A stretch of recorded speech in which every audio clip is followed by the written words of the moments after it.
Patrick Saultier.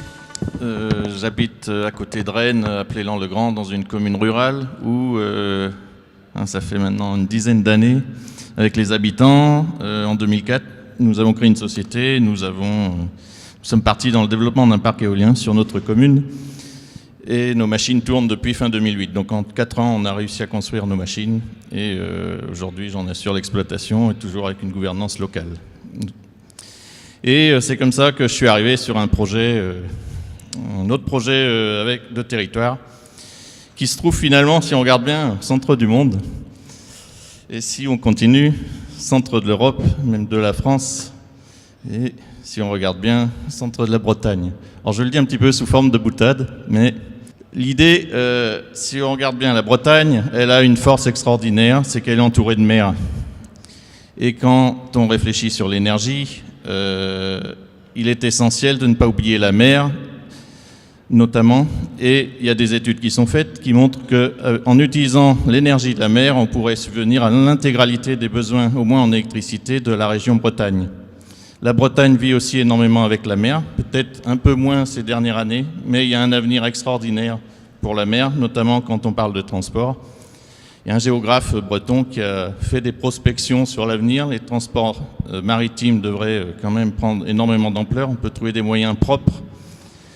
Ce qui fait que si on met tout ça en même temps, on peut se dire, tiens, la Bretagne avec sa mer, c'est quelque chose qui a énormément d'avenir. Et on peut mettre le centre, sans rire, le point central du développement, tout au bout, entre la mer et la terre.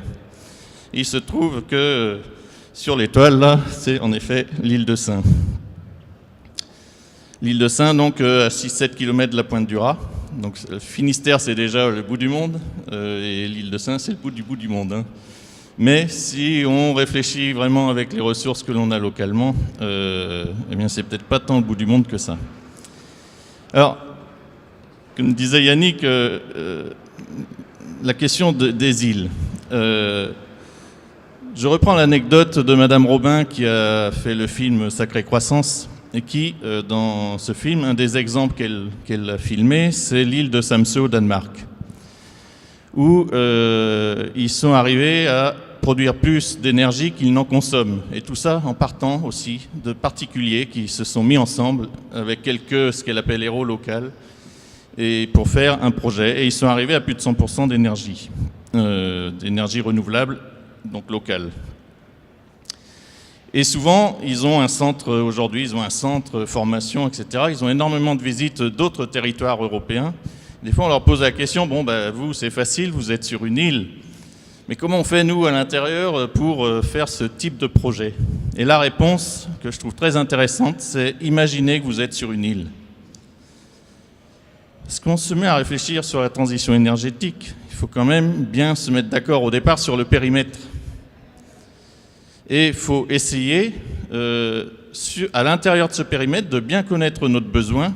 Si on n'a pas de périmètre, parce que le but du jeu, c'est de répondre à un besoin, c'est quand même de bien le connaître. Et si on ne définit pas le périmètre d'étude au départ, on aura du mal. Et ensuite, c'est à l'intérieur de ce périmètre, en face du besoin, il faut la ressource. Et essayer au maximum d'utiliser la ressource qu'il y a sur place. Et c'est pour ça d'imaginer... Alors, c'est pas pour se couper du reste du monde, bien au contraire. En Bretagne, on n'a pas de vin, on n'a pas de fromage, donc on veut toujours en avoir des liens avec la Savoie, puis des liens avec Bordeaux, et en plus transport maritime pour avoir du bon vin. La question n'est pas de se couper, mais quand même, je trouve les rapprochements avec l'alimentation sont intéressants. Sans se couper de l'extérieur, c'est quand même de réfléchir. On entend beaucoup consommer local de saison. Peut-être de ne pas manger de fraises en hiver, etc. Et si on réfléchit par rapport à l'énergie, c'est pas mal d'avoir ce même type de réflexion. Et donc l'idée d'une île, imaginez que vous êtes dans une île d'abord, quand vous démarrez. Définir votre périmètre, voir les ressources que vous avez localement et les besoins, essayer de tout mettre ensemble. Alors ça tombe bien, là, c'est sur l'île de Sein. L'île de Sein, c'est une toute petite île qui fait environ 50 hectares. D'un côté, il y a le phare, d'où est prise la photo, et de l'autre côté, il y a un village très resserré, parce que là-bas, les vents sont costauds. Donc c'est avec des petites ruelles, il y a environ 250 maisons. Aujourd'hui, l'hiver, 120 habitants, et l'été, beaucoup de visiteurs ou de maisons secondaires, on arrive à 1000, 1500. Il y a eu une époque où il y avait 1500 habitants permanents, environ 70 bateaux de pêche. Et alors, si on regarde, voilà ce que je vous disais, les maisons très concentrées au niveau du centre. Alors comment est parti le projet ? En fait, mars 2008, le lendemain des élections municipales, grosse tempête, de gros dégâts sur les digues, submersion en partie de l'île, etc. Donc un des premiers projets de l'équipe municipale, c'était de dire, hop, on répare les digues, on consolide de partout, et voilà. Mais ils sont allés un petit peu plus loin en disant quand même, on voit ces événements climatiques, et depuis, ça s'est confirmé. Hein, l'année passée, ils ont eu plusieurs tempêtes à suivre, avec des submersions à plusieurs reprises. C'est quasiment du jamais vu de mémoire d'homme sur l'île. Ils constatent vraiment le rehaussement, l'élévation du niveau de la mer. Et donc, ils se sont dit quand même, aujourd'hui notre île, ce que j'ai oublié de dire, n'est pas connectée, ce qu'on dit une zone non interconnectée au niveau électrique. Il n'y a pas de câble qui la relie au continent. Donc ils produisent leur électricité sur l'île. Quand je dis île, aujourd'hui, c'est le seul acteur possible, c'est EDF, produit l'électricité sur l'île. Ça avec des groupes électrogènes au fioul. 420 000 litres par an pour 120 habitants l'hiver, 1000 l'été. Donc pour juste 1,5 million de kilowattheures de consommation. C'est très petit. Une éolienne fait 4, 5, hein, les éoliennes chez moi, on fait quasiment 5 mégawattheures par an. Là, on est à 3-4 fois moins que la production d'une seule machine de 100 mètres. Bon. Par contre, un coût pour l'ensemble des consommateurs extrêmement élevé, de environ, alors c'est des estimations, on dira que c'est au moins ça, de 450 000 euros par an. C'est-à-dire tous les Français, enfin, tous les consommateurs d'électricité en France contribuent à payer du fioul ou du charbon, hein, sur les îles Réunion, etc., c'est du charbon, quelquefois. Donc pour que, c'est la péréquation, pour que les Sénans, les consommateurs à Saint, payent exactement le même prix du kilowattheure que les autres consommateurs en France dans le cadre du tarif régulé. Donc il y a des cuves, voilà. Bon, ce qui peut être intéressant dans un système 100% renouvelable, parce que ça c'est du stockage. On n'a même pas besoin de rajouter des batteries. Aujourd'hui, certes, c'est pas propre, mais c'est malgré tout un stockage qui peut nous aider à mettre du renouvelable au début, sans aucune difficulté sur le réseau. C'est un vrai stockage d'électricité indirectement, parce qu'on ne stocke jamais de l'électricité, c'est toujours sous une autre forme. Donc voilà, il y a un stockage qui est là, plus de 300% des besoins, et puis qui peut durer plus d'une semaine. Donc à partir de là, on s'est dit, bon, on va regarder comment ça marche, le système. Et moi, j'ai entendu parler de ça. En plus, donc les élus, ils sont allés demander à EDF, nous, on aimerait bien mettre des panneaux solaires en 2008. Et puis le faire sous forme de coopérative avec les gens. Et là, EDF a dit, oh non, c'est pas possible, on ne peut pas injecter de renouvelable sur le réseau. Alors, ils l'ont dit un peu différemment, mais ils ont dit à midi, vos panneaux solaires, vous serez obligés de les déconnecter parce qu'il y aura trop d'électricité. Vous pouvez en mettre en autoconsommation, etc. Je vous montrerai tout à l'heure, allez-y pour trouver des endroits à Saint sur les toits pour mettre du solaire photovoltaïque. C'est pas si simple. Et donc, ils ont creusé un petit peu. Ils ont trouvé, première étude qui a été faite en 98. Donc, le début des réflexions, en fait, avait été commencé il y a quasiment 20 ans. L'étude montrait qu'on pouvait, en 98, répondre à 50% des besoins en électricité, tout en faisant une économie sur le coût de fonctionnement de 350 000 francs, chiffre de 98. Une autre étude, 2003, même résultat, on passait de 50 à 75%. Alors les seules actions qu'il y a eu, c'est à l'époque distribution d'ampoules. On a aidé, donc par EDF, distribuer des ampoules. Ensuite, on a distribué les mitigeurs là, pour réduire les consommations d'eau. Eau potable qui est produite à partir d'électricité sur l'île de Saint, à partir de l'eau de mer, donc osmose. Et c'est les seules actions qu'il y a eu, bien sûr, au niveau économie d'énergie, même si le délégué régional d'EDF a dit il n'y a pas longtemps que ça fait 25% d'économie d'énergie, parce que là, ils ont relancé la distribution d'ampoules pour un peu calmer les souhaits de notre société. Aujourd'hui, ça fait 25% d'économie. Bon, c'est dommage que c'est pas vrai, parce qu'en France, on aurait réduit nos consommations de manière assez exceptionnelle. Déjà, rien qu'en changeant nos ampoules, mais ça, c'est... Donc, ça n'a pas suffi, ça n'a pas changé la consommation de fioul. Et donc là, on s'est dit, quoi faire? Et moi, je suis venu, je leur ai dit, regardons ce qui se fait à Samseux, et essayons de le faire nous-mêmes. Faites-le vous-même. Et c'est comme ça que l'aventure a démarré. Réunion publique, on a fait beaucoup de réunions avec les Sénans. Là, en plein hiver, des fois, il y a 80, 100 personnes, on a réussi à réunir énormément de monde. Quasiment tout le monde venait aux réunions. Et ensuite, avec des réunions de travail, ça, c'est réunions avec l'avocat, enfin, c'est les fins de réunion, où on fait le PPVR. C'est extrêmement important pour la transition énergétique. PPVR, labellisé Île-de-Sein, pâté, pain, vin rouge. On finit les réunions comme ça, on refait le monde, c'est hyper important.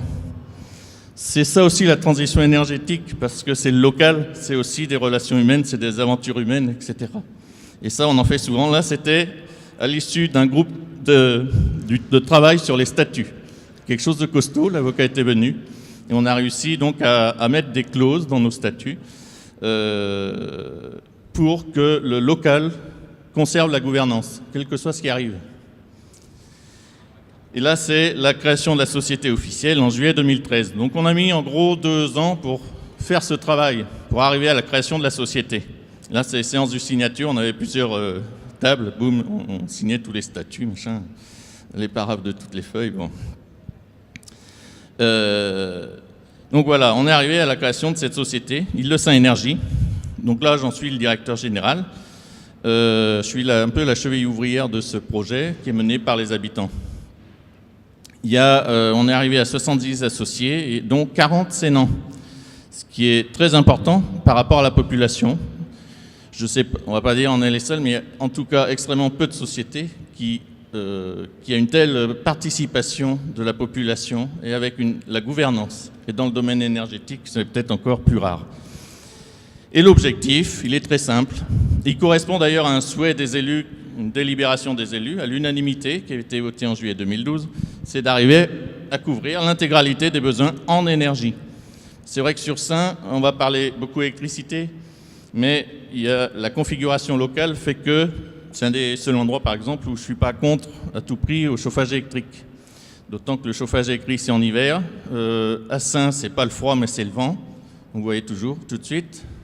Quand il fait froid dans la maison, ça correspond au moment où on a énormément de ressources. Les maisons sont froides parce qu'il y a du vent. Ce n'est pas à cause de la température.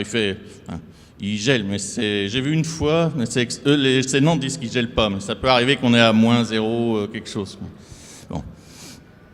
Voilà, donc on a créé cette société juillet 2013, et puis depuis, ça a avancé un petit peu, puis on entend parler un petit peu dans la presse, et au niveau législatif, là on n'est pas loin d'avoir les outils pour réaliser le projet.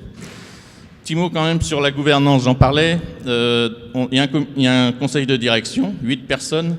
Je suis le seul extérieur. Les 7 autres personnes sont des Sénans qui habitent en permanence sur l'île, qui sont actifs sur l'île. Et il y a une clause, par exemple, dans les statuts pour vous expliquer le travail qui a été fait local. C'est une vraie construction avec les habitants.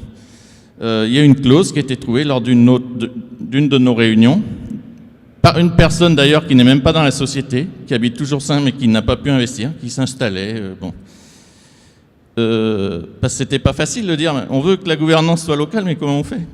Comment l'écrire? Et puis il y a un truc qui ne peut pas être discuté. Et finalement, en le disant, ça va vous paraître tout con, mais on a eu du mal à le trouver, c'est que on a créé 2 catégories dans le groupe dans les associés, une catégorie A, une catégorie B. La catégorie A, c'est ceux qui détiennent un compteur. Et l'autre, c'est ceux qui n'ont pas de compteur. Ben là, on fait la séparation. Les Sénans ou les maisons secondaires, ceux qui ont une maison sur Saint ont un compteur, et les autres n'en ont pas. Et là, imparable. Pour la gouvernance, question de double majorité. Ceux qui ont un compteur doivent toujours avoir la majorité pour quelle que soit la décision. Question de double majorité.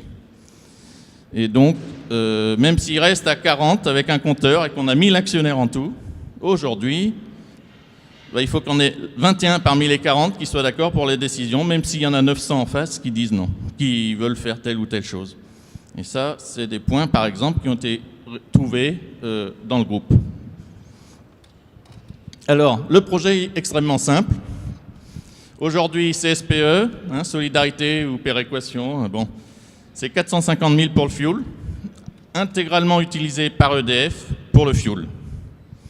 Nous, on dit on peut faire mieux, moins cher, en faisant différemment. Premièrement, on réduit la consommation par économie d'énergie. Économie d'énergie, c'est quoi? Il y a des maisons qui ne sont pas isolées, il y a des maisons qui sont encore en simple vitrage, le vent, ça rentre bien.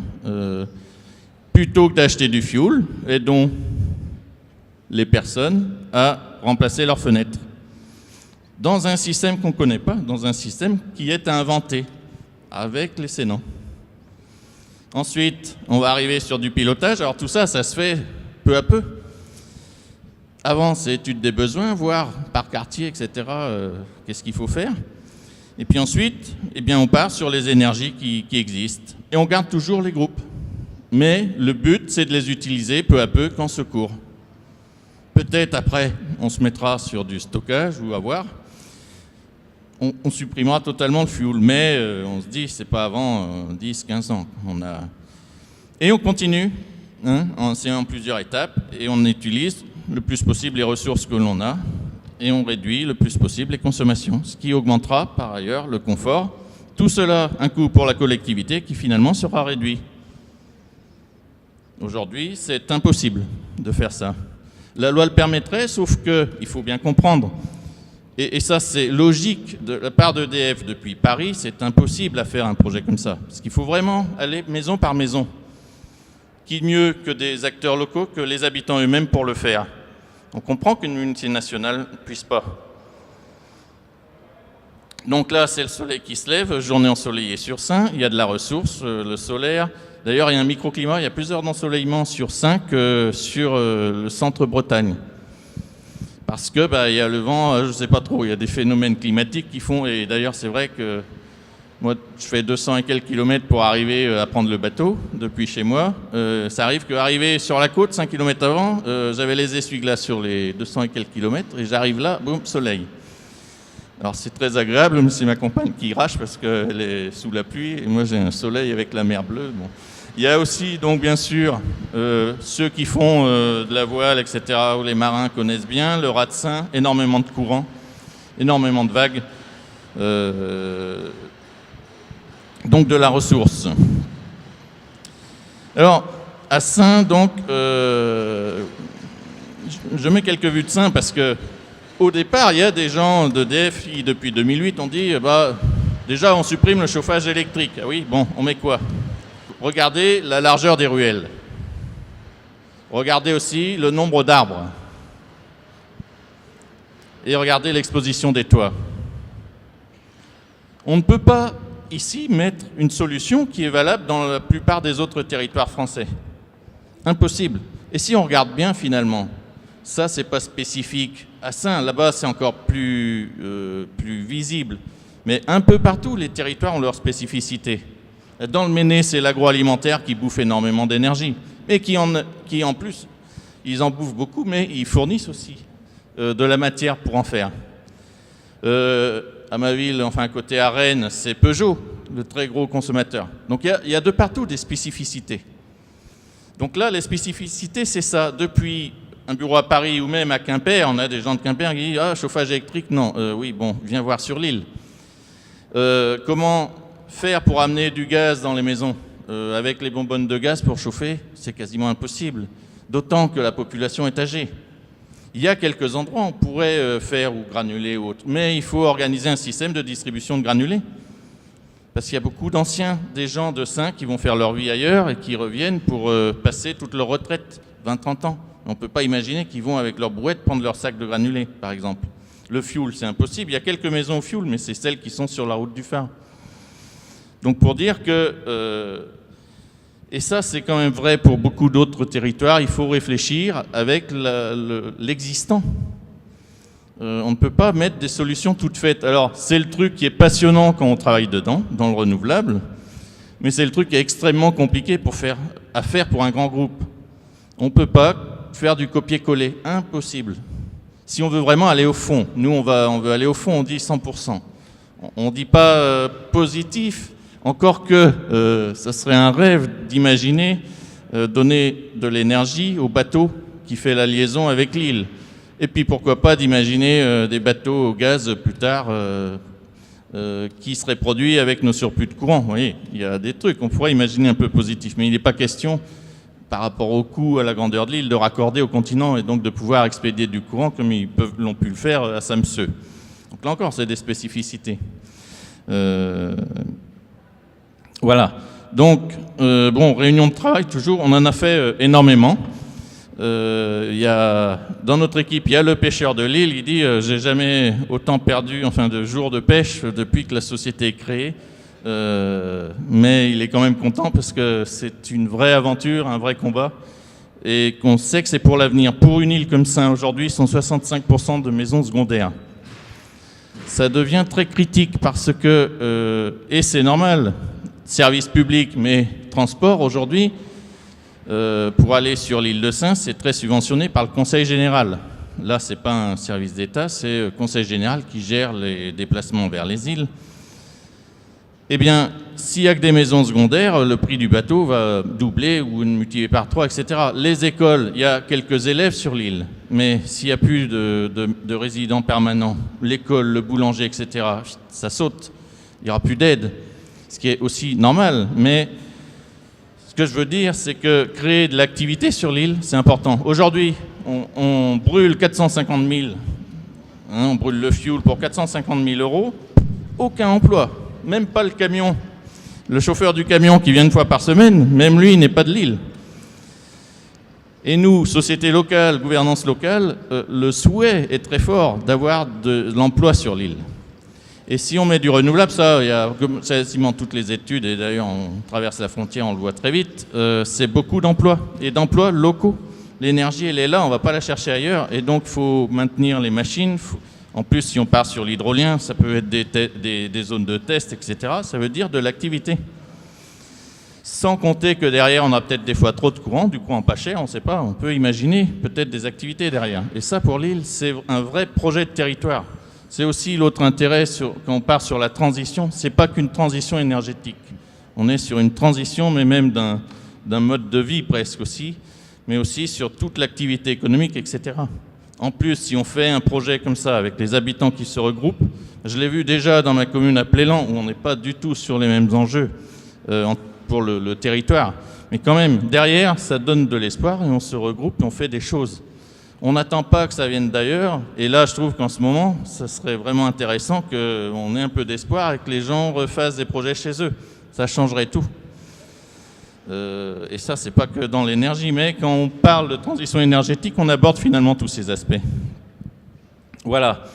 Alors après, l'autre point, par exemple, l'intérêt d'étudier très précisément le territoire où on est. Ici, c'est une île, donc c'est plus simple si on veut. Il y a deux gros postes de consommation, c'est l'eau potable et c'est le pain, qui consomment à peu près la même chose, 7-8% chacun, de l'ensemble de la production de l'île. L'eau potable parce qu'il désalinise l'eau de mer avec l'osmoseur, et le boulanger, le matin, quand il met son four en route, à 4 ou 5 heures du matin, aujourd'hui on voit les groupes, c'est de 1 à 10, hein. La nuit, tout le monde dort, à part le boulanger qui se lève, qui met son groupe en route, gros appel de puissance.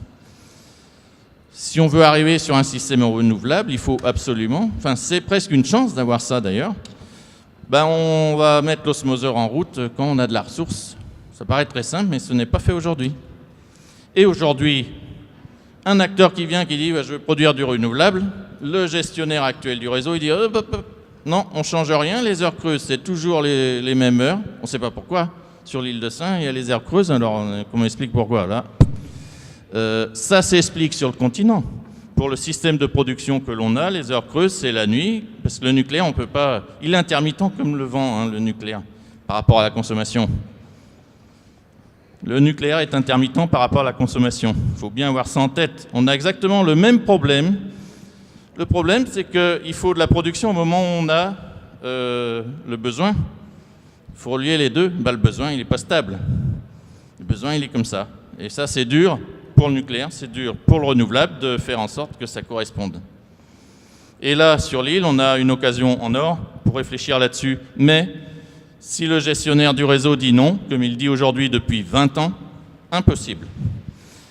Parce qu'on a quelques postes de consommation comme ça, qui varient énormément. L'été, alors il y a 2 saisons. L'hiver, pour le chauffage électrique, ça c'est facile à décaler. Une fois que notre baraque est bien isolée, derrière, on peut chauffer un peu avant, un peu après, voilà, pour mieux réguler la demande. Pareil pour l'eau chaude, si on regarde bien l'été, plus de la moitié de la consommation, et même plus avec les hôtels, les restaurants, la consommation en été, c'est pour l'eau chaude. Rien de plus simple à stocker. C'est indirectement un stockage d'électricité, l'eau chaude. Et c'est bien fait sur le continent en France, c'est ce qui se passe. Si vous avez des ballons d'eau chaude, vous n'êtes pas passé encore au solaire thermique, vous n'avez pas de réseau de chaleur, vous chauffez votre eau la nuit quand vous dormez, pas quand vous avez besoin. Par un système extrêmement simple des heures creuses qui existe en France depuis très longtemps. On a déjà un réseau intelligent qui en plus travaille avec les barrages hydrauliques qui sont dans les Alpes. Je pensais en préparant ça que quand on parle d'îles, les Alpes, souvent on dit un peu c'est comme en Bretagne, là, et c'est compliqué et tout ça. Mais ils ont une richesse, les Alpes, ils ont des barrages. S'ils faisaient payer le prix de leurs barrages, de l'électricité produite dans les barrages, au prix du marché, ils seraient extrêmement riches. Et ça, on traverse la frontière, les Suisses le font. Donc, c'est un peu plus compliqué que... Voilà, si on approfondit bien, on voit que finalement, les territoires, chacun à leur façon, ont des richesses. J'ai perdu un peu le cours, mais... Oui, puis l'autre particularité de l'île, c'est par exemple le 31 décembre. Ça arrive là-bas que ça chauffe, enfin, les groupes, c'est arrivé une fois ou deux que, boum, blackout total, parce que 15 minutes après l'arrivée du bateau, les maisons secondaires ou les gîtes et tout ça, ils arrivent et boum, on met quoi? On met le chauffe-eau électrique en route, on met le chauffage électrique en route, et puis un petit café. Parce qu'il fait quand même pas beau, il y a du vent et tout. Eh bien, boum, alors là, l'appel de puissance extraordinaire. Si, avec un système, on veut aller... Déjà, les groupes électrogènes au fioul ont du mal à le gérer. Alors, si on est dans un système où on veut 100% renouvelable, c'est carrément ingérable si on n'a pas la main sur le réseau ou si on ne travaille pas de concert. Donc là, système très simple. Ce qu'il faut, c'est absolument que les cafetières fonctionnent.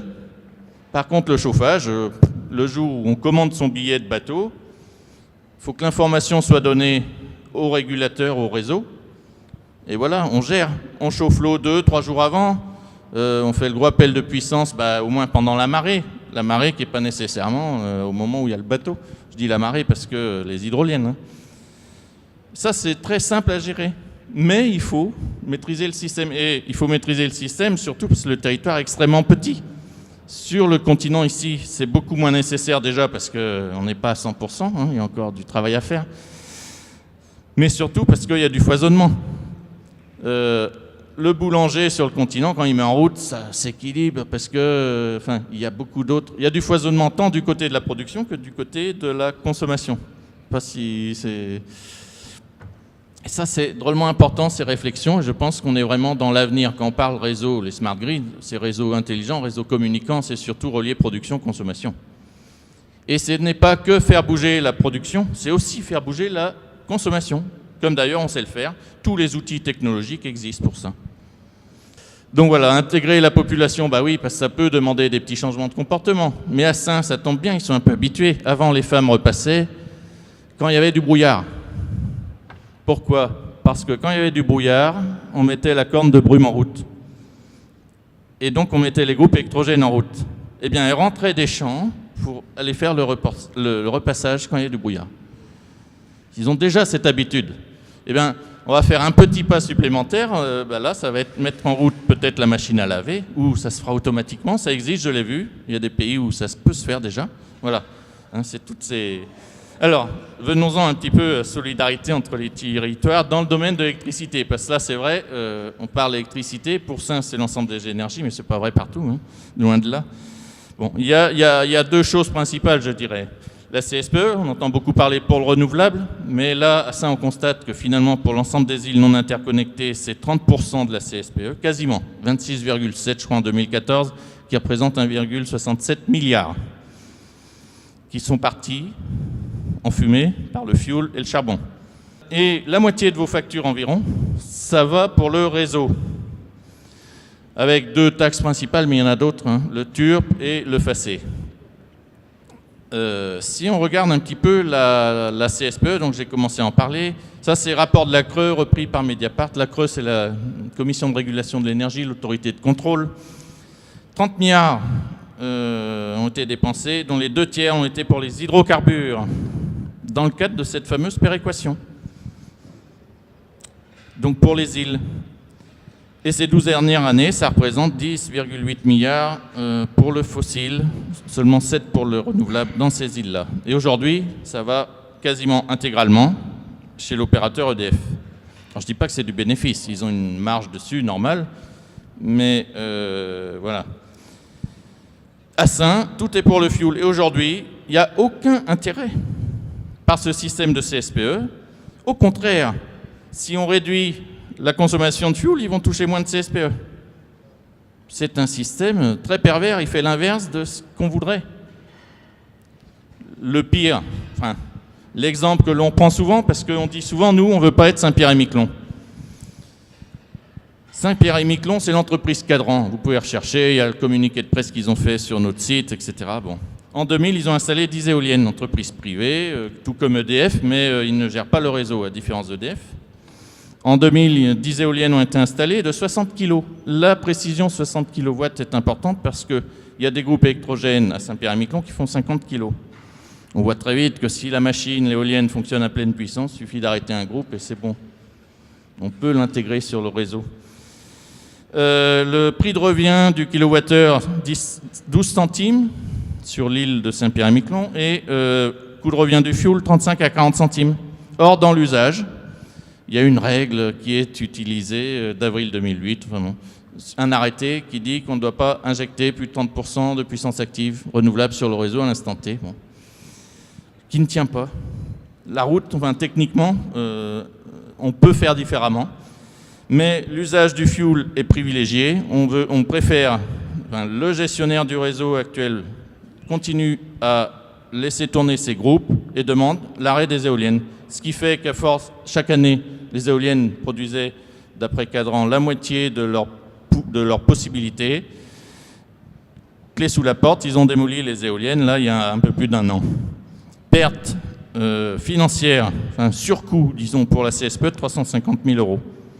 Rien ne pousse aujourd'hui dans le système d'être vertueux. Donc c'est vrai, et ça d'ailleurs les législateurs l'ont vu, Madame Royal l'a vu, elle a annoncé une remise à plat de la CSPE pour la loi de finances 2016. D'ailleurs il y a eu des amendements qui avaient été déposés en disant la CSPE ne finance plus le fioul. Je trouve l'idée est bonne, par contre c'est clair qu'on ne peut pas le faire du jour au lendemain parce que, alors là je ne peux plus aller sur les îles. Le courant coûterait plus cher d'un coup. Alors, il faut trouver un système. Mais un système, tout le but du jeu, c'est de le trouver qui soit vertueux. Imaginez le même système que le TURP dans le ferroviaire. Vous payerez le même prix pour un ticket de métro que pour un ticket Paris-Marseille. Aujourd'hui, c'est ça dans le courant. Ça ne favorise pas les initiatives locales. Quel est l'avantage, à part des taxes qui ne sont pas neutres? Moi, dans ma commune, je verse à la collectivité plus de 100 000 € par an. C'est pas neutre, mais on pourrait imaginer quand même des systèmes, c'est tout l'enjeu, de trouver un système de solidarité qui favorise les initiatives locales et qui favorise la vertu. Aujourd'hui, c'est l'inverse. C'est exactement l'inverse. Alors, les petites îles sont, c'est clair, la caricature, et c'est le problème aujourd'hui. Sur le continent, on n'en est pas là, hein. On a de la marge pour arriver à 100% dans le renouvelable. Mais bon, voilà, je voulais un peu mettre le doigt là-dessus. Ça empêche toute initiative. Donc, et puis, l'autre point à trouver, ce qui peut se comprendre, c'est qu'avant, on avait une dizaine de points de production principale. Mais quand on passe renouvelable, ça veut dire décentralisé, ça veut dire local. Il faut obligatoirement une évolution du système. C'est aussi ça qui est passionnant. Quel système il y aura? Alors là, j'en sais rien. Moi, ce que je peux dire avec les habitants de Saint, on combat pour que les acteurs locaux, après, qui, quand, comment, quel groupement, mais je pense qu'il faut être assez ouvert. Il faut surtout faire qu'il y ait un régulateur au niveau national. Il faut qu'il y ait des liaisons entre les régions, les départements et tout ça. Mais au maximum, il faut pousser que les habitants, les collectivités, les acteurs, donc les agriculteurs, nous on n'a pas d'agriculteurs, c'est des pêcheurs, mais peu importe, quoi, que les acteurs soient, et le premier concerné c'est quand même l'habitant, eh bien prennent leur place, je dirais la place centrale, parce que dans la transition, eh bien il y a aussi des changements de comportement. Et voilà, à Saint on se bagarre et on espère bien que ça sera le centre de la France au niveau transition énergétique.